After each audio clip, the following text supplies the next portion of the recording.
groups.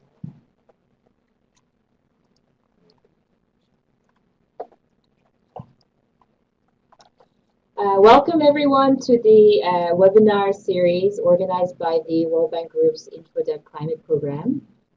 We are a multi-donor trust fund program that support the growth of the green businesses in developing countries.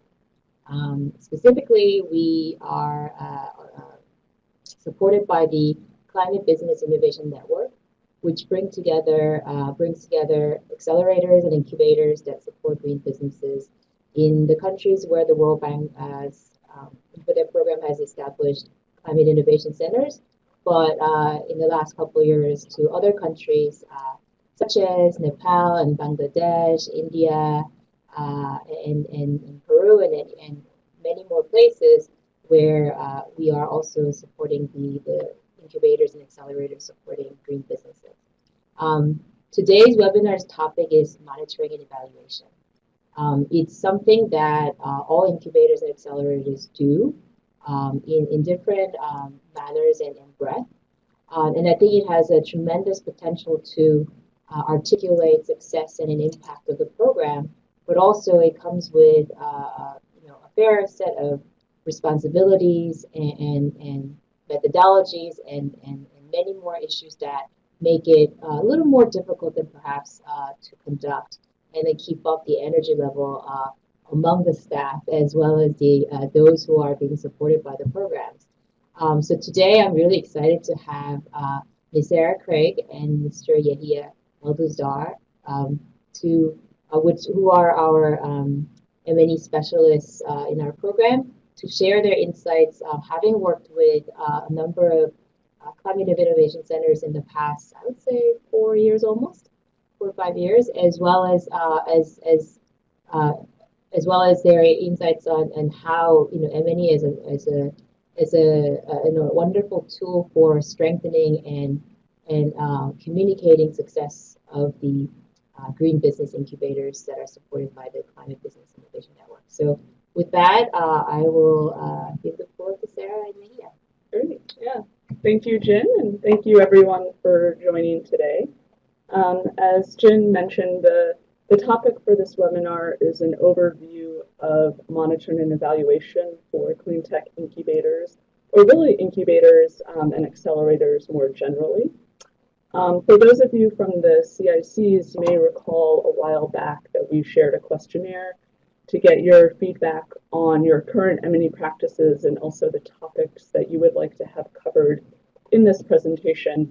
And it was actually really interesting to review all those results because they were kind of all over the place. There was no real consensus on 1 or 2 main topics that everyone wanted covered or wanted support on, which makes sense, right? Every organization is at a different stage of development. People have different levels of experience and background with M&E.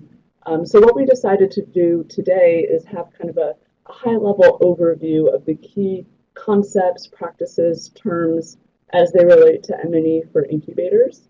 And this is meant to be kind of an effort to get everyone on the same page, on the same footing when it comes to M&E. And there will be later opportunities to go more in depth into some of these topics as you wish. So that is the plan for today. And sorry to interrupt. If you have any questions, please use the chat window to submit your questions.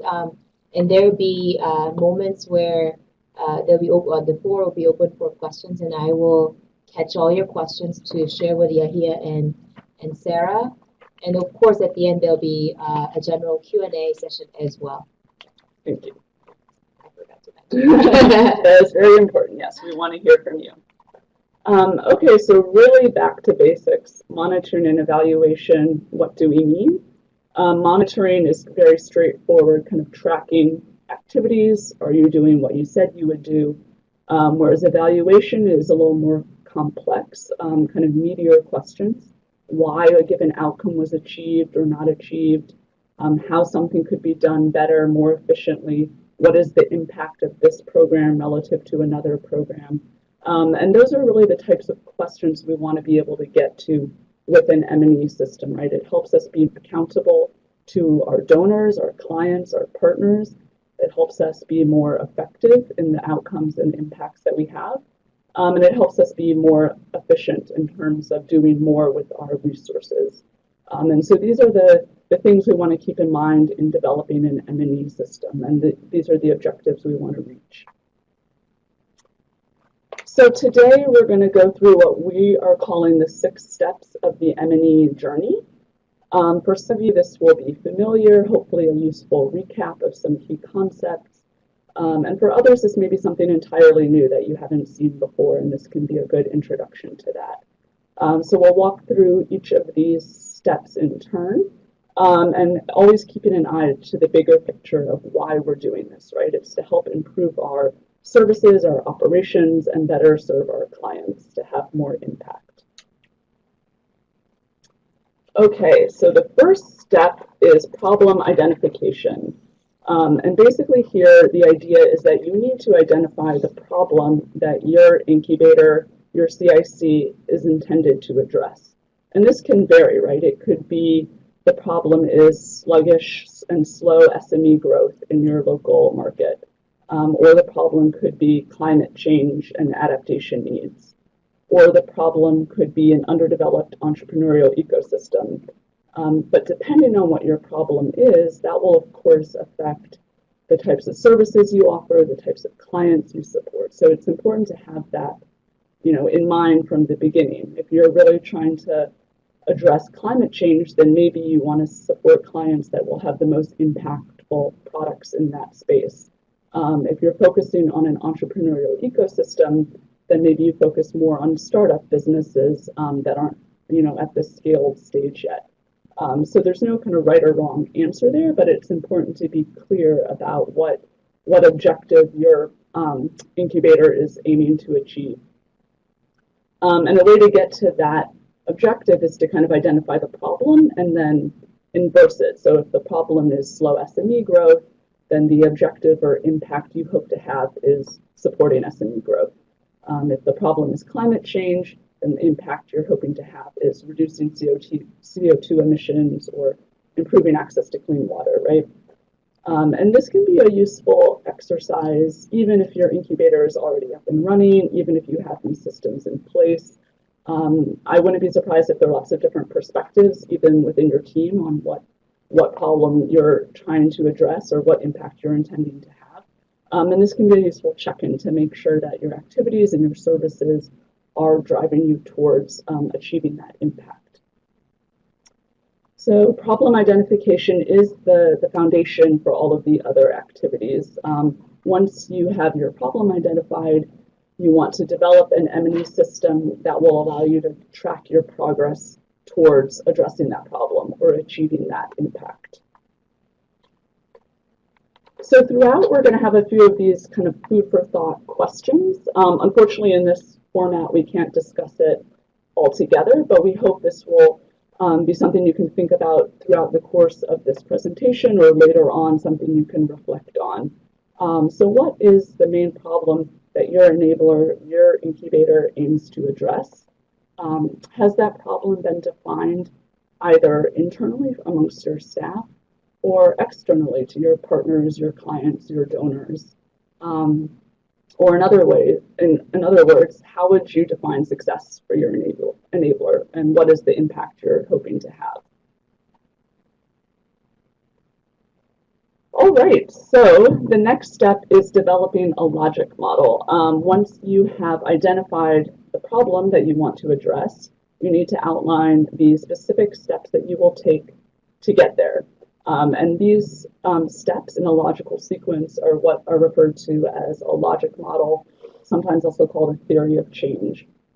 So in the logic model, you detail how a given intervention or activity will lead to specific outcomes. It's kind of a roadmap that if you do X and then you do Y, you'll get to Z. So we have here a very kind of simplified sample logic model. This is just one example.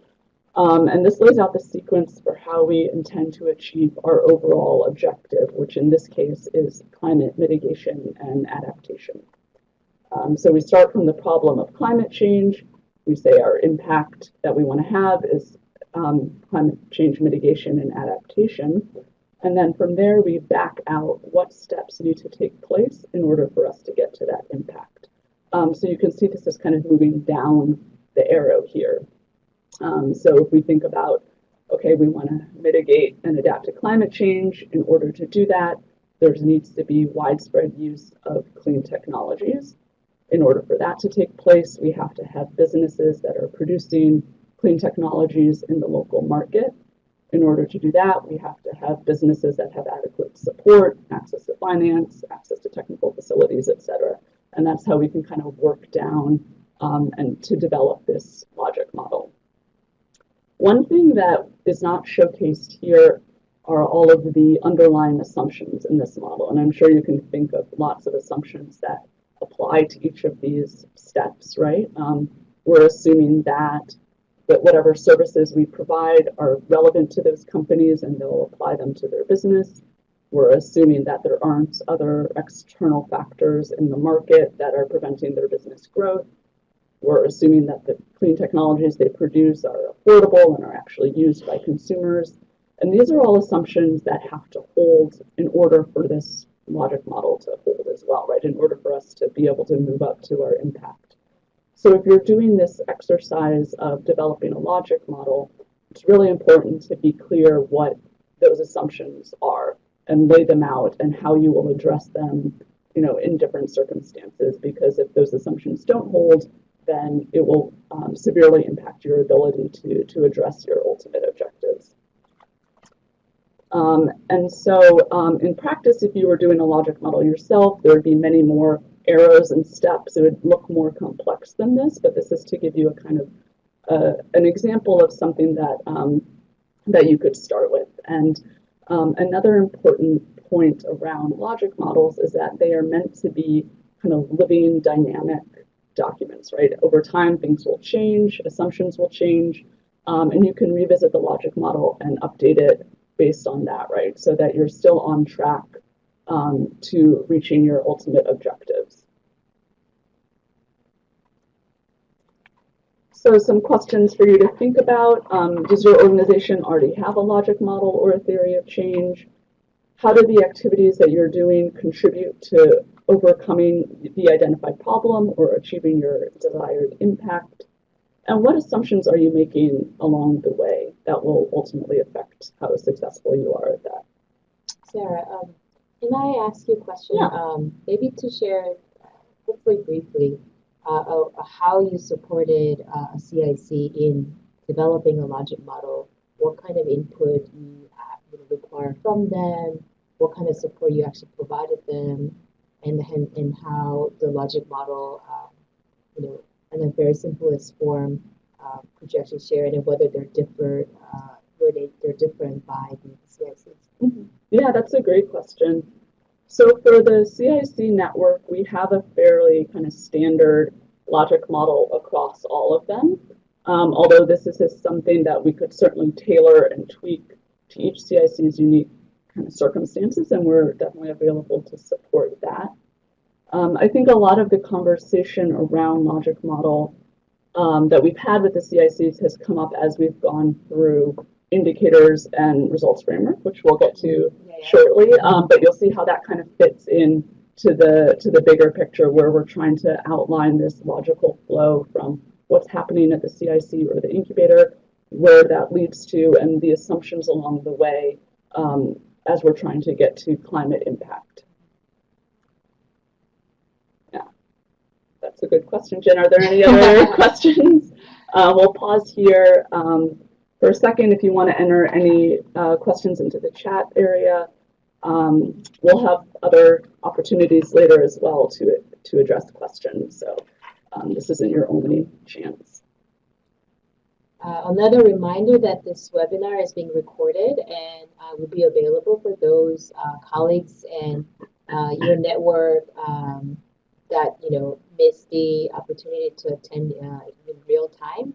And if you have any questions that you couldn't submit on time or after the webinar is completed, please let us know by reaching us and then we'll be able to also address your questions that way. Yeah, absolutely.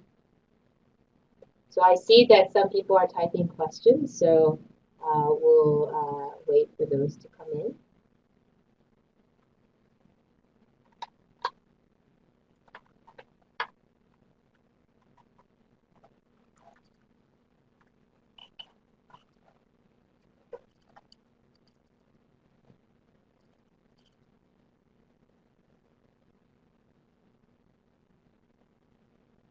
Since we have a short timeline, I think I'll proceed for now, and whatever questions you're entering, we will get to in the next kind of question pause. So please continue to enter those questions and we will address them shortly. Okay, so this next step is indicator selection. And the idea here is that once you have outlined your logic model, you need to select indicators that will allow you to track your progress through that logic model.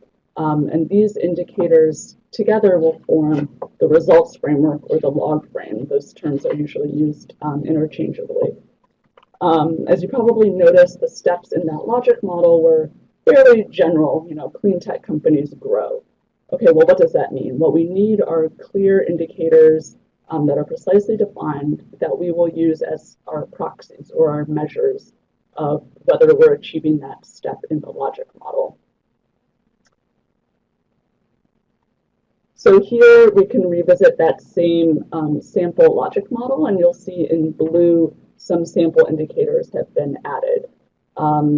Indicators are generally grouped, as I'm sure you're all familiar, into outputs, outcomes, and impacts. Outputs are the immediate results of an intervention or an activity. This is basically tracking what you're doing.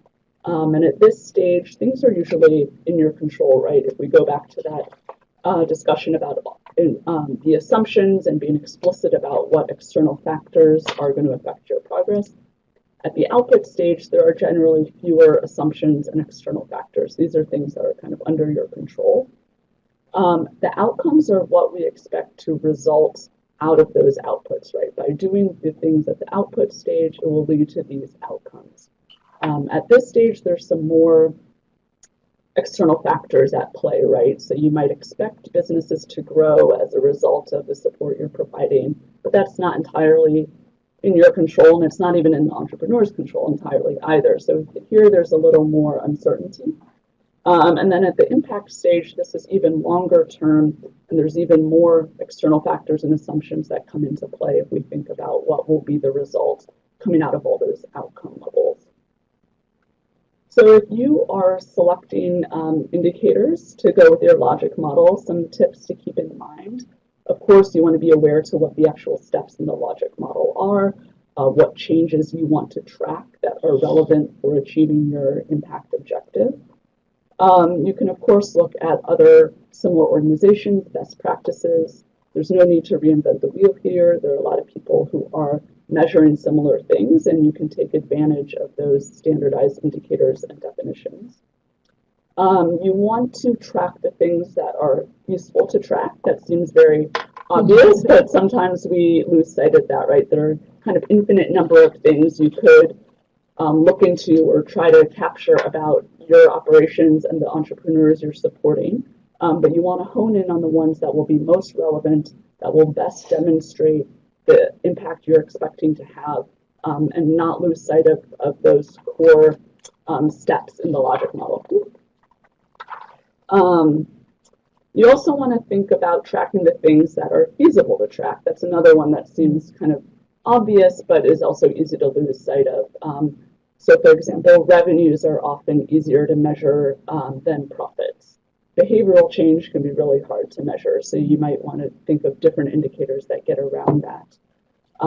Especially if we're in the clean tech space, thinking about climate change, some indicators related to measuring climate impact will be easier to capture than others.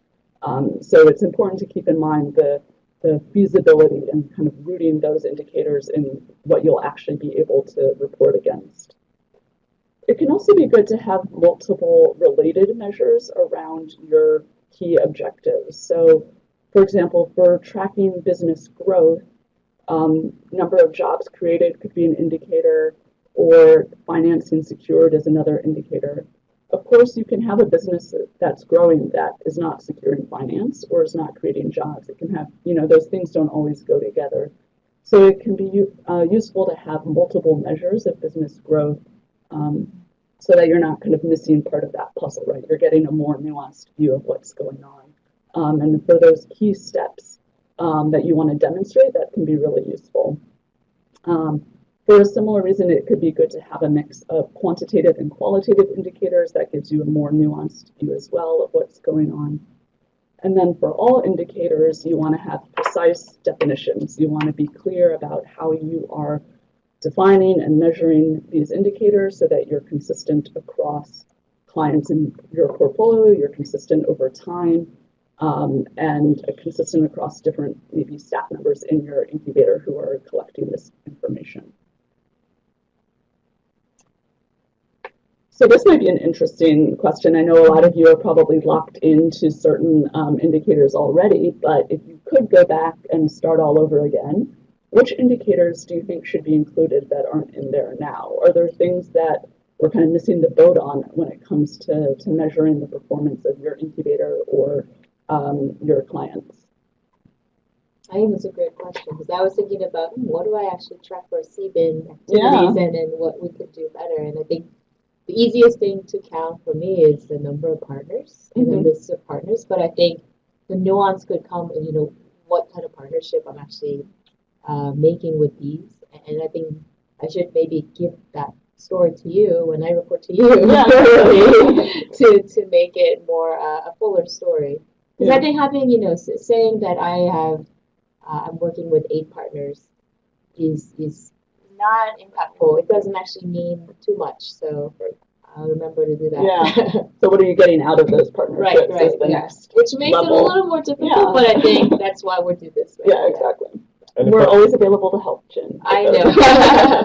And if I can add something here is that one key thing, as Sarah mentioned, is defining your indicators, right? This is very, very critical because there are some things that we would be able to count, and there are some indicators that we have to have multipliers or assumptions when we're calculating, and we'll get into the details of that later. But this has to be kept in mind as we're promising a lot of results and things that are related to the way we operate. We need to be clear that some of those indicators, especially the ones at the impact level, are based on assumptions and multipliers, and we should be extremely clear when it comes to calculating those based on where we can stop counting. Yeah, absolutely. And those assumptions also come into play when we're setting targets, which is the next step of the M&E journey, right? So once you've selected your indicators, you've defined them, you need to set targets that will allow you to track how you're progressing through your logic model, right? Are you on track to achieving your objectives? And so the targets serve as a benchmark there. Some quick rules of thumb for when you're thinking about target setting. Of course, you want to take into account the duration of your activities, your project. You want to take into account how long you expect to follow up with your clients, for example. Are you going to set targets for their business growth years in the future, even after they've already exited your incubator? Or are you going to focus just on the period where they're actively within your incubator? So those are things to keep in mind. Generally, you can be a little more ambitious with output level targets. Again, those are the things that are in your control. There are fewer external factors there. So you can kind of commit to targets there that might be a little more ambitious. At the outcome and impact level, where things are a little more uncertain, there are more assumptions at play, you might want to be a little more conservative in setting targets. And this is especially true, right, in the startup space. We can't expect that every entrepreneur that walks through your door will, scale exponentially, right? Some of them will fail. Some will grow at a slower rate than anticipated. So you need to keep that kind of realistic lens when setting targets. And it's fine to be upfront about that. That's the reality of working in this space. On the flip side, you don't want to be too conservative, though. I think it can be tempting to set really low targets so that you'll surpass them and it will look super impressive. But when you're really kind of over exceeding targets, it can start to look like you didn't really know what you were doing, you didn't understand your logic model, it wasn't really rooted in the reality of your context and your clients. So you do want to have this kind of practical rooted rationale for how you're selecting your targets. And this is where the assumptions can be really useful, right? You can make an assumption, for example, that 25% of our clients will secure financing within 2 years, and base your targets on that assumption. And then you can have a rationale for how you reached your targets. And it can also be a useful check-in down the line. You can come back and say, well, no, actually only 10% of our clients have secured financing. We need to adjust our assumptions and adjust our targets accordingly. And those assumptions are especially useful the farther down the logic model you get, at the impact level especially, where it can be hard to anticipate, what's going to happen. You can use these assumptions about climate impact or households reached, people reached, that can be more rooted in the things that are kind of more in your control. So laying out those assumptions behind your targets is really important. So we will pause again for questions. I see Berka entered one here. I'll read it out. I was wondering what makes M&E systems of CICs distinctly different to M&E of mainstream development programs.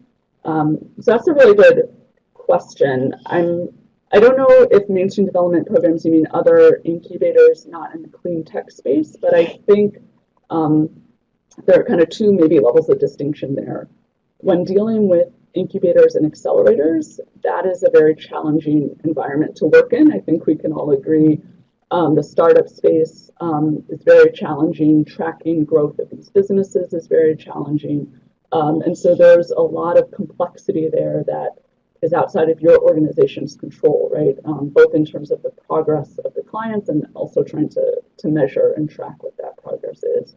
So I think there are some different tools that have to come into play for collecting that information, and we'll get to that in a little bit. In terms of CIC specifically, the challenge, I think, comes with trying to demonstrate and measure the climate impact, right? Which is something that is hard to measure carefully. It can be hard to attribute any changes in climate impact to what an individual CIC, for example, is doing. And so this is where it's important to have a lot of those kind of assumptions and a logical framework that we're working in about what type of climate impact we expect to have, how we're going to measure it and define it, and what we can reasonably say we will contribute. So I think that's something that's maybe unique about working in the clean tech space, where we're aiming for climate impact, but it is far out in the future and harder to connect with our current activities.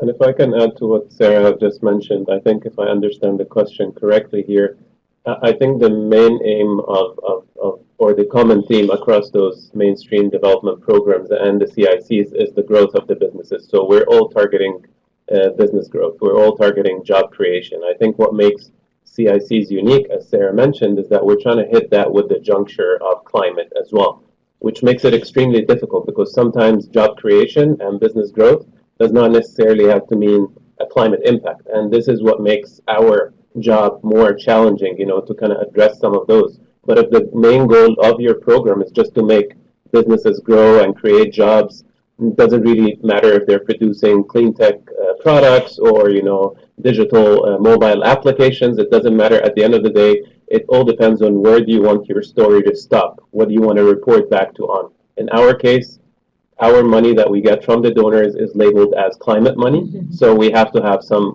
climate story attached to it, with all the caveats laid out very upfront, to our donors that's how we measure and we estimate our climate impact. And I think if I may comment, taking my hat off as a moderator, some of the companies that have been successful in this green sectors, for instance, a solar home systems company called Delight. Mm-hmm.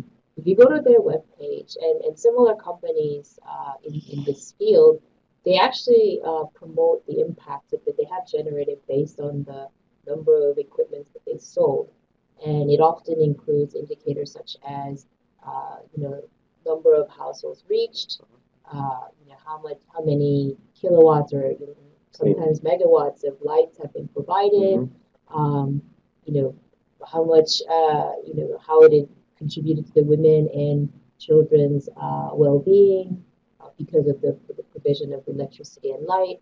And I think these companies who are trying to raise funding from interested investors, they're often looking at impacts as well. So I think the importance of tracking impacts and in communicating success isn't just at the incubator level, which I know will be immensely important in fundraising for these incubators and accelerators, but also individual companies. And I think if the incubators and accelerators could instill like a culture of communicating these impacts in an effective manner, I think that would contribute to the success of the program as well as the individual incubatees and the businesses supported. Absolutely.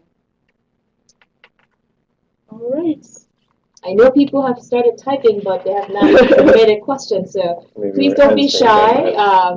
And I hope we're actually answering them, but if not, there are no questions that such as stupid questions. They're all questions that are interesting questions. So yes, please keep them coming. But for now, we will move on to everyone's favorite topic, data collection. So once you have the indicators that you want to track, you have the definitions, you have your targets and benchmarks that you're going to measure your progress against. Of course, you need to collect data. You need to get the results that you will report against those targets, and the data that will be useful, not just for results reporting as a requirement, but data that will be useful for analysis, for evaluating, for those checks. Remember, how effective are you? How efficient are you? Those more interesting questions that can help determine, your services, your activities, your operations. When we talk about data collection in this space, there's data collection from entrepreneurs and data collection from you, from the incubator itself. And it's easy to overlook that latter one, I think, but it is important. You want to demonstrate what you're doing, what services you're providing, all the work you're putting into operating the incubator. So it can be easy to overlook this, especially if there are different people within the incubator who are, doing different things and there's different people responsible for reporting. But you want to make sure you're not kind of overlooking that altogether. But it's really data collection from entrepreneurs and from businesses that you're supporting that I think is the main challenge that we all wrestle with. And so right now I'll go over some tips and some things that we've found can help improve results reporting, data sharing from entrepreneurs. Some of these tips have come from you that you've reported back to us on things you've tried out and that seem to have worked. So we want to share those back in case they can benefit everyone. And I'm sure there are other things to discuss as well, and there might be questions around this. But to get started, when thinking about data collection from entrepreneurs, it's very important just to be clear about what you're actually requesting and how it's defined, and putting the question in a term that will make sense to an entrepreneur. It can be easy to kind of get stuck in the indicator language or the M&E terminology that we may be familiar with, but doesn't really mean a lot to an entrepreneur. So you don't have to be kind of locked into those terms and phrases. You can translate these things in a way that they will make more sense to an entrepreneur, but still keeping in mind that you're not changing a definition or changing the meaning of something, right? You should also focus on the variables that the entrepreneur is probably already collecting anyway. He or she is probably already tracking their revenues. They know how many employees they have. They know what stage of development their product is at. So these are not kind of crazy off-the-wall things to ask them to report on. Practically speaking, in terms of data collection, it can be very useful to combine data collection, interviews, or surveys with other meetings that the entrepreneur might have at your incubator. So for example, if they come in every month to meet with a mentor, maybe you can integrate these questions into that meeting, right? So it's not an additional burden for them to report on. In-person conversations generally work better for reporting than over the phone or over email or online.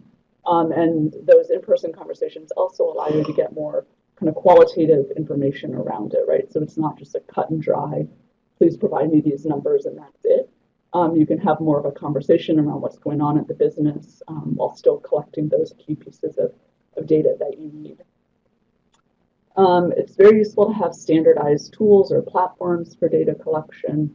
Of course, this makes your life simpler, but it can also be useful for the entrepreneur. They know what's coming. They can prepare in advance if they know the same questions are coming every time, and it can make the whole process run a little more smoothly.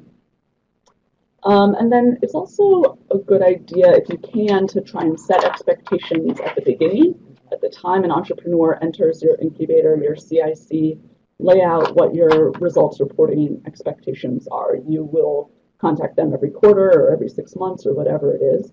If they sign any type of letter of agreement or MOU when they come in, there can be a clause in there about expectations for results reporting, and maybe that even extends after they exit your incubator. You would like them to follow up for another year or whatever the case may be. It's not that that will be a legally binding document, but it can help to kind of lay out expectations, let them know what you're planning to do going forward. Yeah, and if I can add a very important rule of thumb here for all the businesses that you support in your incubators, right? Believe it or not, if you make it clear to a business up front as you're admitting them into your Climate Innovation Center that your role is basically to move the needle on their revenues or on their jobs created and on their climate impact as well. If they come back when you try to update that information with them on a quarterly basis and tell you, I'm sorry, my financial information is confidential, I think you're supporting the wrong business. If they don't believe that you're there to help them, and they know that that is the kind of information that they need to provide so you can gauge or measure this kind of help, then I think you'll be much better off without this kind of business.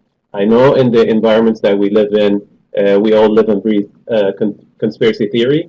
I know that they sometimes they double book, and there are so many issues with that. However, try to make sure that this is clear at the very beginning, apart from that it's a reporting requirement as part of the admission into the CIC.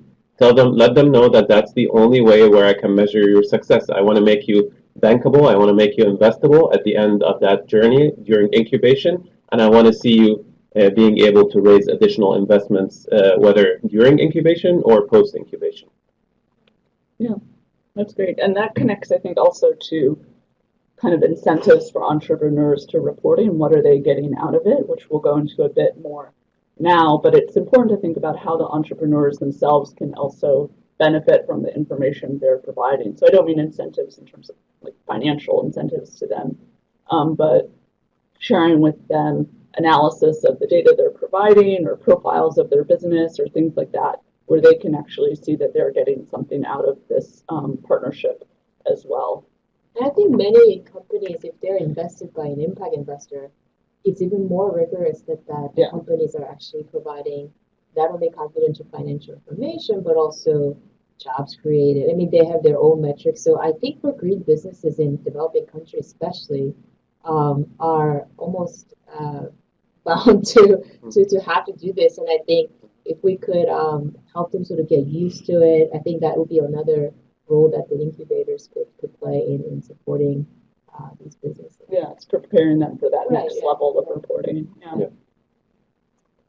It only gets complicated, I guess. Yeah, it always gets more complicated. Yeah, let them know that if they think what you're asking them for is too much in the quarterly update, when they strike that deal with an investor, it's a completely different ballgame in terms of the things that they'll be asked for, because that investor is going to be an equity investor in their business. So they would require everything to be even more transparent than what we ask them to report back to us. So you're preparing their mindset. I agree with Jen. Yeah, so some questions for you to think about. How do you think your entrepreneurs can be incentivized to share information? And have you tested any ways to improve response rates? And if you have, we would love to hear about them. Yeah, I want to know how to get removed. Stay tuned. Okay, so now we are at the final step in the M&E journey, analysis and evaluation. And this is really what all those previous steps have been building to. We have a logic model, we set indicators and collect data so that we can use it to answer those important questions. How can we be more effective? How can we be more efficient? How can we have more impact? And so on this really kind of important ultimate objective of the M&E system, I will turn it over to Yahya. Thank you, Sarah. And I'll try to zip through this very quickly because I know we still have the Ghanaian experience to show in terms of how a CIC have used M&E models for their own favor and how is it helping them in taking business decisions in terms of who to admit and the way the businesses progress as they're receiving support.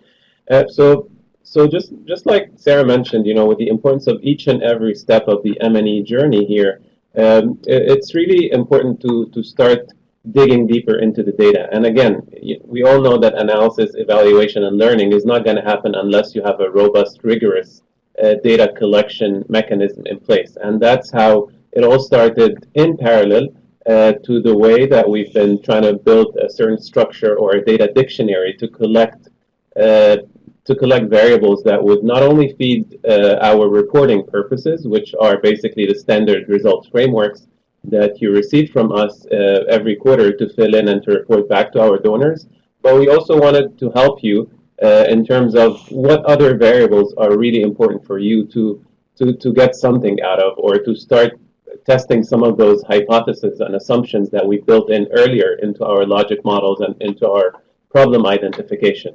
And this is where the analysis and evaluation step basically would kick in.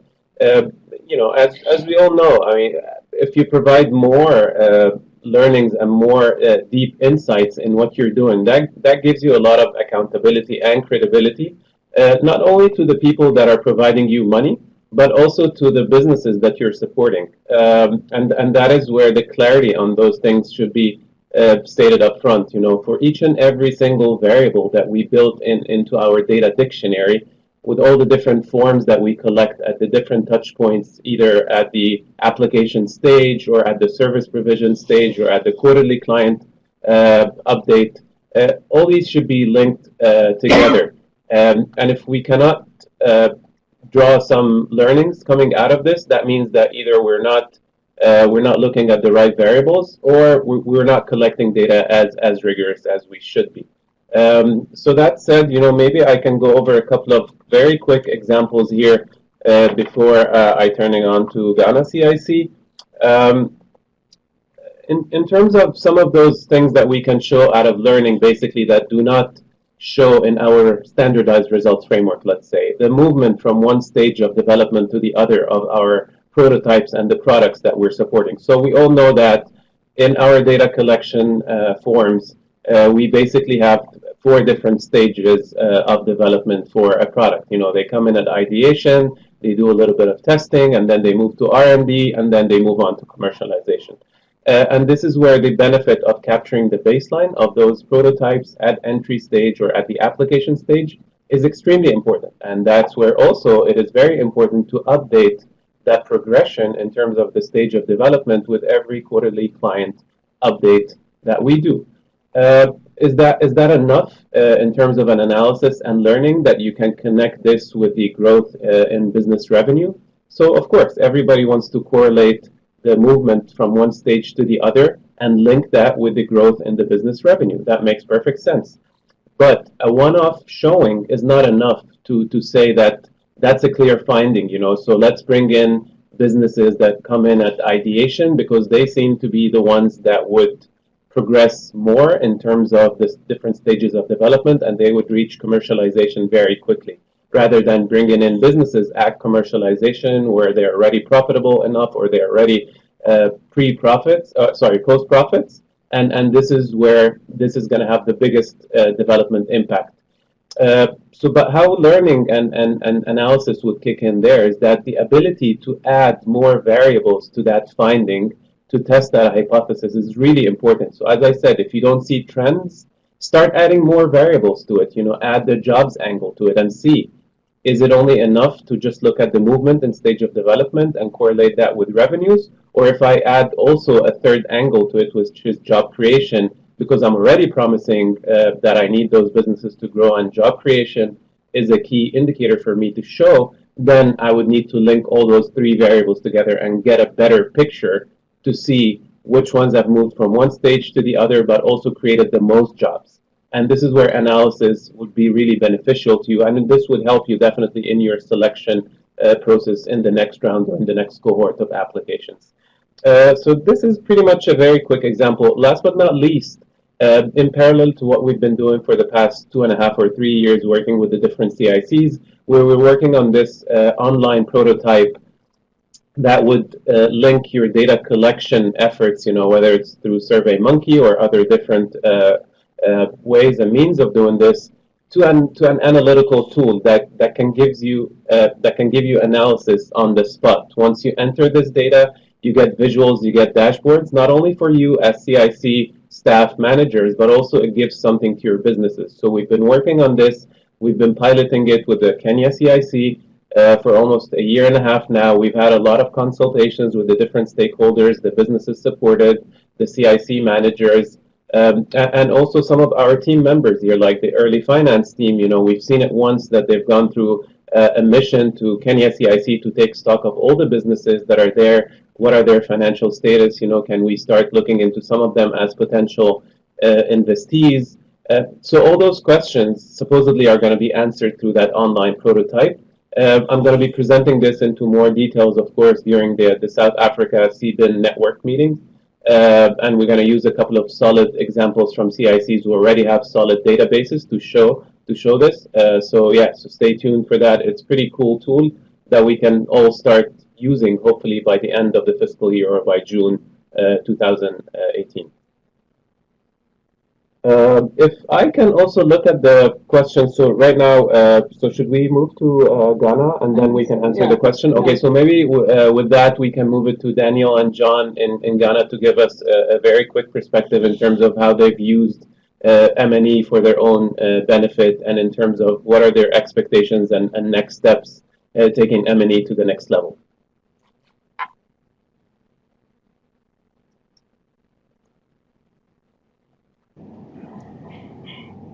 Okay, so hi all of you. This is Daniel here, and I'll be supported by John Kiche.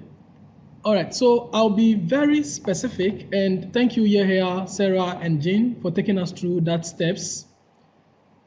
Let me start by saying that for us here, we focus a bit more on the target setting, data collection, and the analysis and reporting, because the work we do here predominantly in terms of the logic model, the selection of the indicators, and the identification of program had already been done prior to the implementation of the GCIC. There were standardized indicators. I mean, all these were in place already. So it wasn't as if we had started a new program and defining new indicators. So that's where I want to take the conversation from target setting and then the data collection.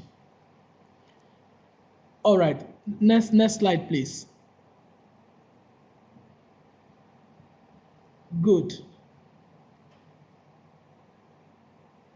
Slide? No? Okay, fine. So here is what we focus on in Ghana. I think the slide is not showing exactly what but what do we do? There are 5 main areas we focus on. And the first thing is what we call internal review. And by internal review, I mean we have a number of data collection instruments that are supposed to feed into the results framework. And because data, the micro data we collect is what is aggregated and forms and used to evaluate or measure impacts, we tend to pay attention at the review stage just to be sure that all the data, the information that is going to be collected actually ties in to the results framework. That is one. So we review that to ensure that there's alignment between the data that is going to be collected and the results in the results framework, or the indicators in the results framework. Now, once we do that, then we set expectations. How do we do this? People find it very difficult, and I like the question posed by Sarah. What are some of the ways we are considering to incentivize businesses to provide information or data? Data provision is such a key thing, and most businesses do not have, let me say, the appetite in sharing, in quotes, what they consider confidential information. And even if they are sharing, sometimes it's difficult for them to share the right information. So at the time of what we call induction, we let them know upfront what kind of expectations we have of them in terms of data reporting. And we make it clear to them how we are tying the data collection to specific services that are going to be provided to them. So right from the word go, expectations are set, and the businesses and the entrepreneurs are clear what data they are going to provide at what periodic intervals. Then once we set... If I yeah, John. Here, so during the induction, one thing we make the entrepreneurs aware is their success is obviously our success. And that actually gives them some level of confidence to share whatever information we require to help us with our decisions, improve upon our services, so that they can also make gains and strides in their business. Because once again, it goes back to you win, we win. And that's the idea that we share with them from the beginning. All right, thank you, John. So on data collection itself, for every service we render to the businesses or the entrepreneurs, we collect data. And like I said, right from output indicators or results relating to output, outcome, and impact, we are collecting microdata, which we are aggregating to report. So we tend to focus and pay attention to the data we collect from these people. Now, over the years, when we first started, the experience was that people were not even clear what the definitions of the indicators were. So they were providing data, but the data did not actually reflect what one wanted. And because of that, you end up making decisions based on wrong information, wrong data. So we took the opportunity to also explain for each of the indicator or each of the question we are asking what exactly we mean, so that people will provide the right data for us to use in our analysis. So in data collection, once we send out the quarterly updates, once a service is rendered and we send out the service provision update to these entrepreneurs and they fill the data, we are also mindful of the fact that these businesses are going to provide data which will make them look good for the purpose of giving them more services. So some of the data might not necessarily reflect what is happening, but just to paint a good picture out there. So once the data comes to us, we do what we call validation. And what we have done in the past is actually to tie the data to specific services. And specifically, when it comes to the POC grant, we say if you have an award for POC grant, until you give us data and we validate, we are not giving you a next tranche.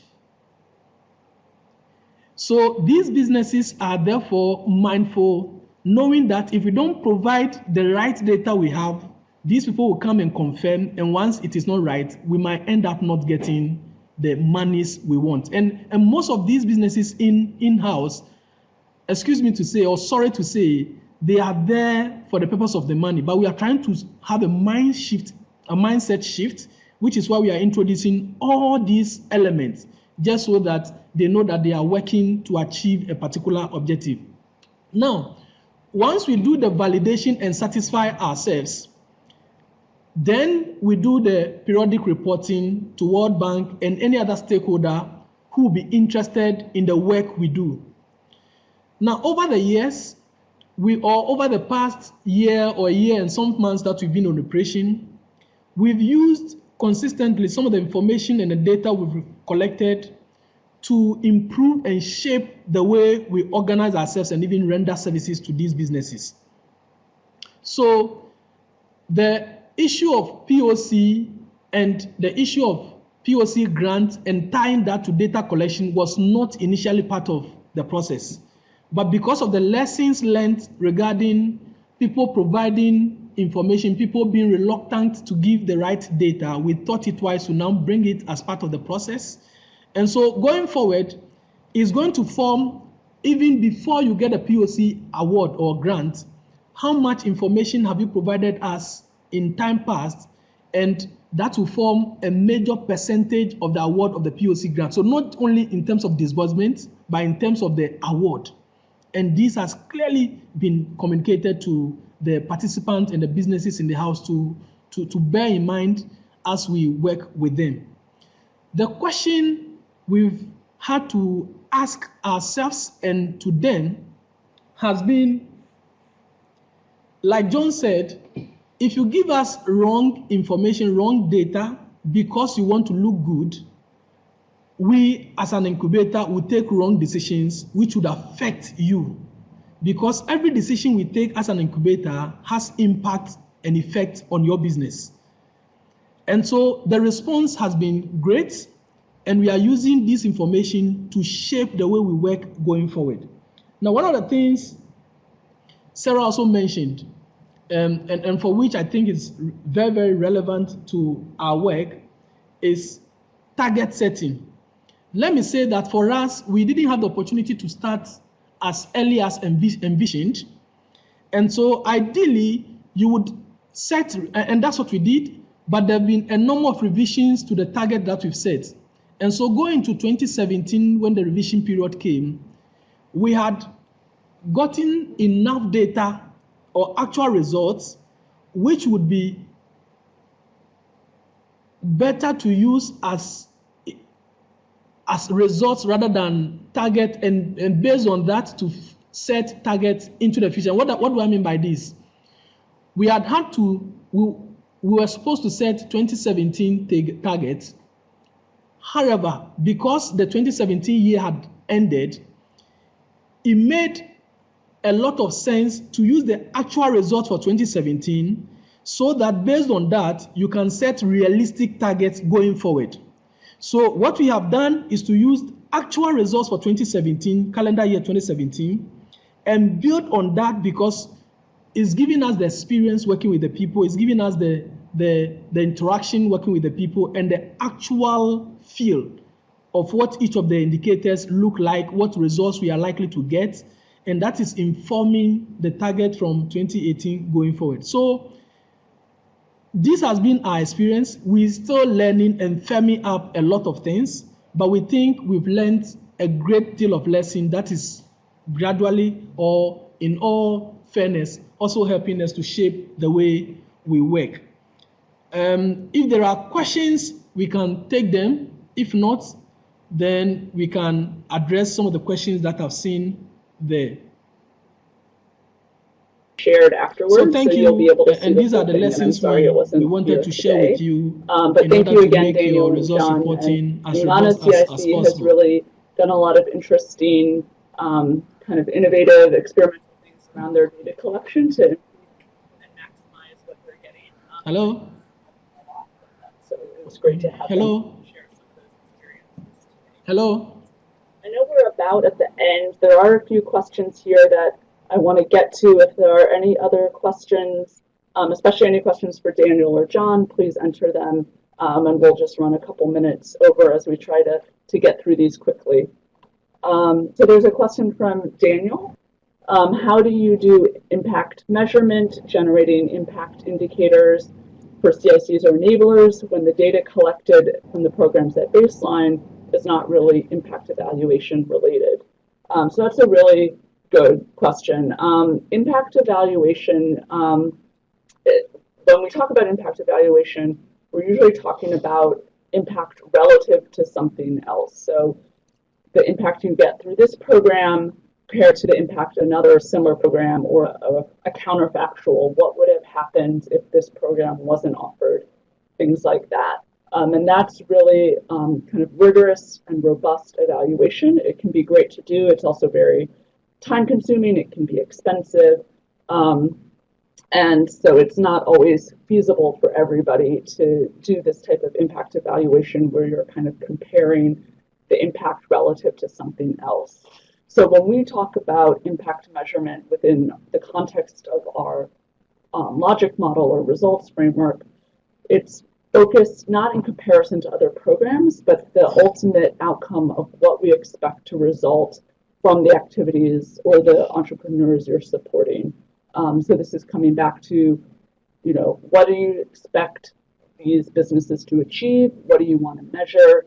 And what are the assumptions underlying that? So it could be the number of people that will be reached by a new product or service. It could be the number of households. It could be the climate impact of those products or another development impact of those products. And those are things that you can kind of work out and measure out based on just your activities and your data collection processes. So it is a little different than impact evaluation, whereas you're right, Daniel, you would need a baseline in comparison to something else, and you're comparing those two groups over time. If you can do that, that's great, but otherwise we're trying to measure just the impact following along the logic model within your incubator. And then Mike had a question. One of the most important impacts I see from Ghana CIC is on ecosystem for entrepreneurship. GCIC is planning a symposium with other incubators to raise the quality of incubation across the ecosystem. And the question is, what are the best ways to measure these type of ecosystem impacts? So this is a good question. This is a little challenging. Oh. Yeah, no, I think I have pretty much an answer for this question, and I think, Mike, this is a very important, relevant question in terms of what we're doing.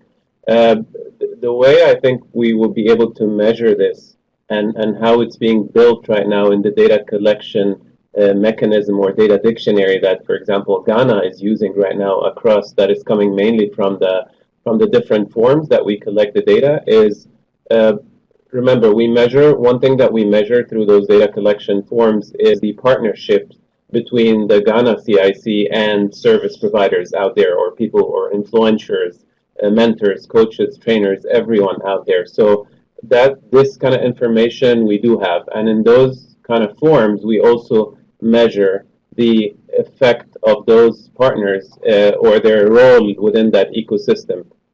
So this is one thing that we capture. The other thing that we capture in terms of also the link with the development of the ecosystem is when those businesses are coming in to apply for Ghana CIC, one of the key questions that we ask them at the time that they are filling in an application and joining is, what kind of products and or services have you received prior to joining Ghana CIC? So we ask them to provide the names for all the trainings, the symposiums, the events that they've attended that would have helped them in training sessions that would have helped them in building in their capabilities to become entrepreneurs.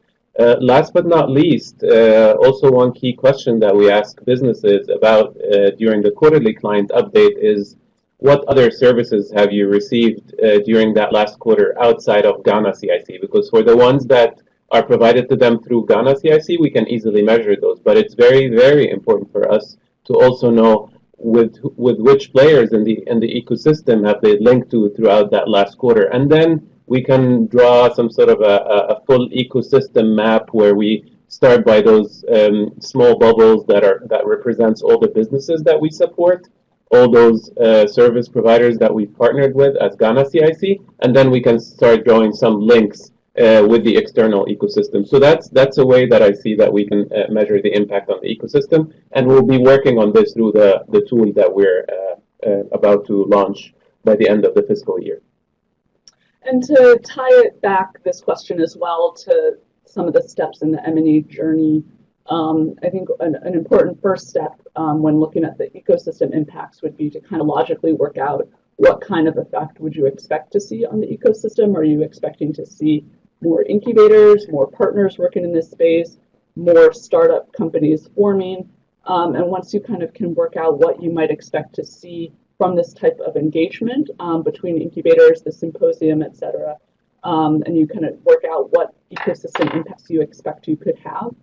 That will guide the specific indicators or measurements that you take, as Yahia was talking about. Is that business is getting services from other organizations? Is it more partnerships for the Ghana CIC? And so those things can follow from those earlier steps of what type of ecosystem changes do you want to see. I think more questions are coming in, so I want to give a little bit of time to allow those questions to be submitted. But I guess related to the ecosystem building, this Climate Business Innovation Network activity, which also has its own logic model and indicators, is all about ecosystem building. So if it's possible, you could perhaps share that PowerPoint slide that you and I worked on to demonstrate how, you know, the logic. Because I think when I was thinking about just the indicators, it was really difficult to formulate what would be the right indicators. But when we built and strengthened the logic model, then it kind of naturally occurred to me what types of indicators would be actually a meaningful measurement for my activities. So, you know, it is not the same because I'm running a network of incubators rather than running an incubator itself. But I hope that it's something that can inspire and you know, tickle the brain as to how ecosystem development can be measured and communicated. Mm-hmm. So, there's a comment and a question from, I guess, Mike on for Daniel and John. They think they'll be able to capture the results from the symposium beyond simply recording an event held or number of interactions with partners. Daniel and John, would you briefly comment on that?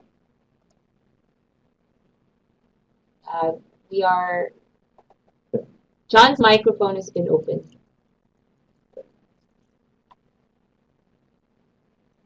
They're sitting. Oh, they're sitting.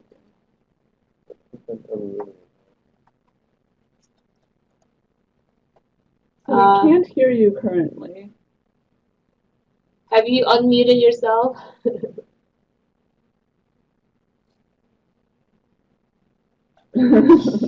Well, maybe if the technical difficulties cannot be resolved right away, you know, we would have to follow up with the slides and so on for the participants. So Daniel and John, if you could email Sarah and Yahia about how you're thinking of measuring these impacts, I think that'll be much appreciated.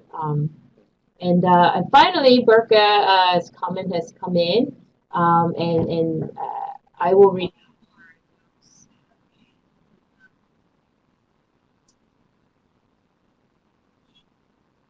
There's a bit of an echo, so we're going to consider getting the feedback from you offline if possible to allow time for Burka's question.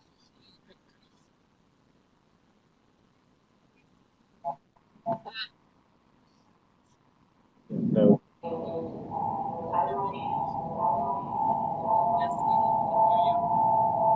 Hello? We can hear you, but the audio quality is not great. So, unfortunately, we'll have to mute your microphone to allow the question to be addressed. So, Burka said, let's say an enterprise ABC enrolled in a CIC program has reached growth stage financing and has generated jobs, but that enterprise was enrolled earlier with another similar incubator center and has gotten multiple engagements. In this context, how would we measure the outcomes achieved by the particular enterprise explicitly because of our program services? And how can we make the indicators specific to our services and logic models so that results achieved can be largely accounted by the center? I think this is a question that we get often, so I'm going to give it to the experts, Yahia and Sarah. Yeah, no, I think that's a good question here, and the short answer is basically you would never ever be able to explicitly measure or link if the services that you're providing is the key contributor to a growth of a certain business, simply because we live in an ecosystem, as we said, and that business is, as Berka mentioned, is connected to other incubators. There are other players out there that they can easily go and reach out to and apply for. But the least we should be able to do is to solidly monitor the progress of that business through keeping a very, very close eye on their financials, on their jobs created. Definitely, it goes without saying that we should also monitor rigorously the services that we provide for this particular business, and also not forget to ask those questions every quarter when we're updating their information, to ask that particular question about, did you receive any services from outside of our incubator or accelerator? With that, and at the back end of all the data analysis and learning, maybe we would be able to see some trends, that we're seeing some growth in businesses that have not only just received our services, but that also reported that they've received services from outside of our CICs. So maybe that combination there is really important. So that would open up, just like Sarah mentioned, a potential for our incubator to partner with that external service provider that this business have mentioned that they've received services from during the last quarter. I think this is a very common issue, and everything is interlinked, and I don't think donors or our program expects, the impacts to be communicated as if it was an explicit, attribution or contribution. So, but the more we show them, Jin, that we've exerted that extra mile or extra effort, that we've asked the businesses about what happened to them outside of our incubators last quarter, I think this is a huge leap in terms of that we're trying to capture everything that is happening to that particular business, and not only in that silo where we only provided them with mentoring or coaching last quarter. That's really important. So from a pure reporting perspective, we kind of claim credit for everything that happened to the entrepreneur, regardless of whether they were receiving services from elsewhere. But of course, from the perspective of working at your incubator, you want to know what those other services are and if there are other things that you yourself could be providing. And so it's useful from that perspective as well. Is there something that you aren't able to provide them with, and that's why they're going elsewhere, for example? That can be interesting insight as you're kind of thinking about your activities yourself. Yeah. So it is important from that learning angle. So I guess I'm going to try to wrap up and then share my reaction to the great learning that we just had. To me, I typically think of M&E being on the part that I have to report back to you. It's something that, I have to check my caters. We work on the logic model once and it looks good. But to me, I realize that it's more about storytelling and weaving what components of those stories can be captured in a way that incentivizes everyone involved. To me, if I can articulate my projects and its impact in an effective and a powerful manner, it's only going to help me to do my job and reevaluate how I do my work so that I can achieve the maximum potential impact. So for me, I'm starting to think less about reporting responsibilities, but for how he can help me to achieve my best potential for the Climate Business Innovation Network. And I hope that people who are listening in today on the webinar and who will be able to access this wonderful learning and could also feel that way and be energized for how M&E can be a wonderful and a powerful resource for them. And I guess with that, I just have a one parting gratitude. Of course, today's presenters, Sarah and Yahia, have been wonderful, and I think their contact information is available to receive any questions and feedback on the webinar going forward. But I also want to bring in Alexandra, who, yes, you have to come in. She has been instrumental in organizing webinars for the Climate Business Innovation Network, and this is unfortunately her last webinar she will organize. The webinar will continue, but the wonderful work that Alexandra has done has laid the foundation for our webinar series. So I just really wanted to thank you for everything you've done. Yeah. Thank you so much. If I can just have a comment, and thanks so much. It's been fun actually working with CBIN. And I just want to, in terms of this presentation, I think you guys have brought the exciting side of M&E. It exists. Yeah. So maybe at the end, the OLC page has a comment section. So if anyone has any questions, maybe they can post them there. And if you want to, just go ahead and answer them. Yeah. Thank you, Alexandra. Thank you, Alexandra. Thank you, everyone. And thank you, Daniel and John. Yeah, and of course, thank you, Daniel and John, who are participating from Ghana in late afternoon, and Zhao. You never see Zhao, but Zhao's also a wonderful master mind of how things all get coordinated here. So thanks, everyone, and thank you for your participation and the questions. And I look forward to our next Climate Business Innovation Network webinar. And if you have a topic that you want us to organize a webinar on, please contact us. I want it to be a demand-driven webinar, so let me know and we'll organize another one. Thanks, everyone. Yeah. Thanks. Have a good day. Have a good day. Bye.